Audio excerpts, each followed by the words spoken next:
Sports with Carl Defenbaugh. Notre Dame opens the 2014 season this Saturday against Rice, and with that comes the unveiling of a new Irish defense under coordinator Brian VanGorder.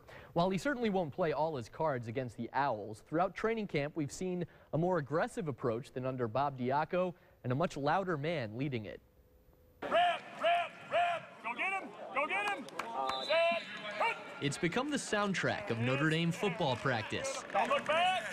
Squeeze inside, it's over! 380, get wider and tighter. The barking bass of the new defensive coordinator. Try to feel a simultaneous uncoil like a snake. Uncoil. Certain young guys don't get in the book. He's rookies, get in the book. He says young player a lot, which is always fun. And you know, in his book, we're all young players. Notre Dame is now the 12th stop on Brian VanGorder's coaching odyssey, a journey that's taken him through the ranks of college and the NFL, and now to a reunion with Brian Kelly, who he worked under at Grand Valley State back in the 1990s. Got a passion about what we do. We got a desire to succeed.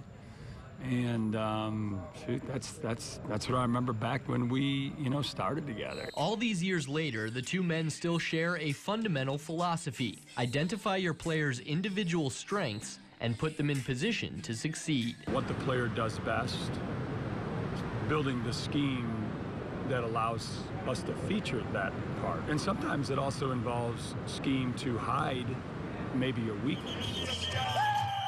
On the defense, that meant shuffling a number of guys on the field. When I see three, I'm gone. Don't look back, you got the wheel. Star linebacker Jalen Smith is the Swiss Army knife at the heart of the unit. It's really tested, my football IQ. One play outside, one play inside, one play blitzing, one play playing the middle of the field. Set! Hut! VanGorder also convinced former wide receiver James Onwualu to switch to outside linebacker, and former safety Matthias Farley is now a nickel corner. One of the first conversations we had, he said, I think you'd be a good nickel. And I was like, oh, man, here we go, It's all about a positive front in respects to, hey, you do this really well, so let's do this with you. That's an approach and a message the Irish have heard loud and clear. Go! Go! Coaches' jobs are to get you where you can't go by yourself. And so Coach VanGorder has definitely put a lot of guys in a lot of different positions they wouldn't have been able to do without him. Use your eyes! He's an interesting